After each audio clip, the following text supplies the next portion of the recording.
ஓம் Sairam. Hi friends. இன்னைக்கு நம்ம ஒரு இன்ட்ரெஸ்டிங் ரெசிபி பார்க்க போகிறோம். அது வந்து வாழைத்தண்டில் பச்சடி பண்ண போகிறோம். இது வந்து ரொம்ப டேஸ்டியாக இருக்கும். இந்த ரைட் ஃப்ரம் கட்டிங்லேருந்து உங்களுக்கு காமிக்க போகிறோம் இந்த ரெசிபி. பாருங்க. நம்ம இன்னைக்கு வந்து வாழைத்தண்டு எப்படி கட் பண்ணி க்ளீன் பண்ணுறதுன்னு காட்ட போகிறேன். ஸோ இது வந்து ஒரு எலசான ஒரு தண்டு எடுத்திருக்கேன். இது இந்த மாதிரி வட்ட வட்டமாக அறியும்போது கத்தியில வந்து நார் உங்களுக்கு ஃபார்ம் ஆகும். இது பாருங்க. இது எலசான தண்டுனால உங்களுக்கு கம்மியான நார் இருக்கு. ஸோ அதுக்கப்புறம் நீங்கள் இந்த மாதிரி 3 இல்லை 4 வட்ட வட்டமாக இருக்கிறது மெல்லிசா கட் பண்ணீங்கன்னா உங்களுக்கு வந்து கூட்டு பொரியலுக்கெல்லாம் வந்து நல்லா இருக்கும். டேஸ்ட்டு சாப்பிட்றதுக்கும் ரொம்ப ஈஸியாக இருக்கும். ஸோ இந்த மாதிரி ஃபைனாக சாப் பண்ணிக்கோங்க. ஸோ இன்னொரு தடவை காட்டுறேன். இந்த மாதிரி ஒரு 4 பீஸ் ஒன்றா வச்சுட்டு அதை வந்து நீங்கள் இந்த மாதிரி மெல்லிசா எவ்வளோ மெல்லிசா முடியுமோ அது மாதிரி ஒரு ஷார்ப் கத்தி வச்சுக்கிட்டிங்கன்னா ஈஸியாக கட் பண்ண முடியும். வாழைத்தண்டு ரொம்ப ஹெல்த்தியானது. ஸோ இந்த சாப்பிங்காகவே நிறைய பேர் அதை வந்து பண்ணுறதே இல்லை. ஸோ ஆனால் ரொம்ப டேஸ்டி, ரொம்ப ஹெல்த்தி. அதனால வந்து இதை நம்ம டயட்ல இன்க்ளூட் பண்ணிக்கிறது ரொம்ப நல்லது. ஸோ இந்த மாதிரி அரிஞ்ச வாழைத்தண்டை வந்து நான் வந்து மோர் தண்ணி வச்சுருக்கேன். அதில் போட்டுக்கிட்டிங்கன்னா வெள்ளையாகவே இருக்கும். ஸோ இந்த மாதிரி கட் பண்ணி போட்டுக்கோங்க.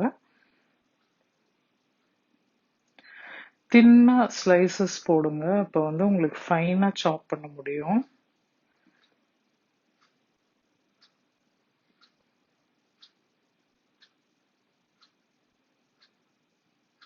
ஜஸ்ட் நான் இதை வந்து இன்னொரு தடவை ரிப்பீட் பண்ணி காமிக்கிறேன். ஏன்னா வந்து நிறைய பேருக்கு அது தெரியாதனால தான் இதை வந்து எப்படி ஈஸியாக கட் பண்ணிக்கலாம் அப்படின்னு பார்க்கலாம். இது வந்து எல்லாத்துக்கும் இதே மாதிரி கட் பண்ணிக்கலாம். கூட்டு, பொரியல், பச்சடி, அந்த மாதிரி எல்லாத்துக்குமே. ஈவன் சாலட் கூட பண்ணலாம் இதில், ரொம்ப ஃபைனாக சாப் பண்ணிங்கன்னா. ஸோ இந்த மாதிரி போட்டு ஃபுல்லாக கட் பண்ணிட்டேன். இப்போ நம்ம ஒரு கடாய், இந்த மாதிரி கடாய் இல்லைன்னா ஒரு பாத்திரம், அந்த மாதிரி ஸ்டீமரில் கூட வைக்கலாம். பட் நான் வந்து இது கடாய் தான் யூஸ் பண்ணுறேன், ஸ்டீமர் தனியாக வைக்கல. ஸோ கடாயில் வந்து இதை அப்படியே பிழிஞ்சு போட்டுக்கோங்க. தண்ணி இல்லாதபடி போட்டுக்கோங்க. போட்டுட்டு இது ஃபியூ மினிட்ஸில் வெந்துடும். ஸோ இதுலேயே தண்ணியும் இருக்கும். அதனால வெறும் உப்பு மாத்திரம் கொஞ்சமாக இந்த வாழைத்தண்டுக்கு தேவையான உப்பு வந்து போட்டுட்டு மிக்ஸ் பண்ணி விட்டுருங்க.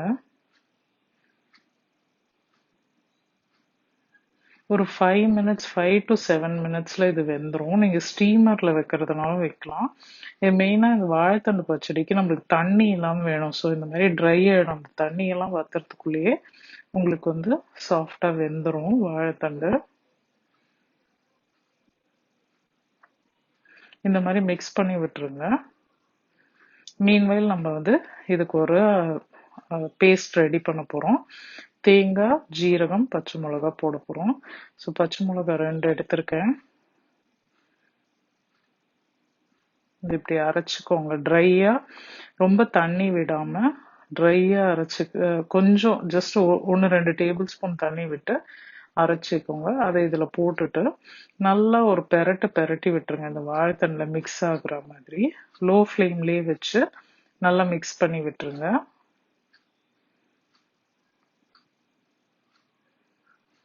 அவ்வளோதான். நம்ம வந்து பச்சடிக்கு எப்படி இதை ரெடி பண்ணுமோ அது மாதிரி பண்ணியாச்சு. இதை ஆஃப் பண்ணிவிட்டு ஆறின உடனே நான் இந்த மாதிரி ஒரு கப்புக்கு ட்ரான்ஸ்ஃபர் பண்ணிட்டேன். இப்போ வந்து தயிரை ஆட் பண்ணிக்க போகிறோம். ஸோ தயிரை தேவையான அளவு போட்டுக்கலாம். சிலுப்பி போட்டால் நல்லது. நான் இன்னைக்கு அப்படியே தான் போட்டிருக்கேன். ஸோ ஈவனாக ஸ்ப்ரெட் ஆகும் சிலுப்புனா. பட் கட்டியான தயிர் வேணும் இதுக்கு. ஸோ இந்த மாதிரி மிக்ஸ் பண்ணி விட்டுடுங்க. அதுக்கப்புறம் தயிருக்கு தேவையான கொஞ்சம் போல் சால்ட் இதுக்கு எக்ஸ்ட்ரா ஆட் பண்ணிக்கோங்க, தயிருக்கு மிக்ஸ் பண்ணுற மாதிரி. அதுக்கப்புறம் நம்ம இதுக்கு தாளிப்பு ரெடி பண்ண போகிறோம். ஸோ நான் ஒரு தாளிப்பு கரண்டி வச்சு 2 டீஸ்பூன் தேங்காய் எண்ணெய் போட்டிருக்கேன். அதுக்கப்புறம் கடுகு,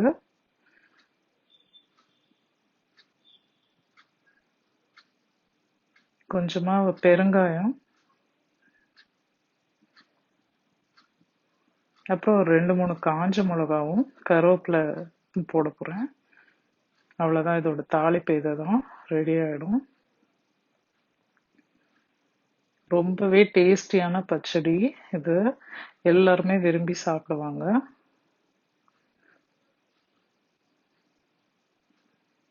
அவ்வளவுதான், நான் தாளிப்பு இது மேல போட்டு வச்சுட்டேன்.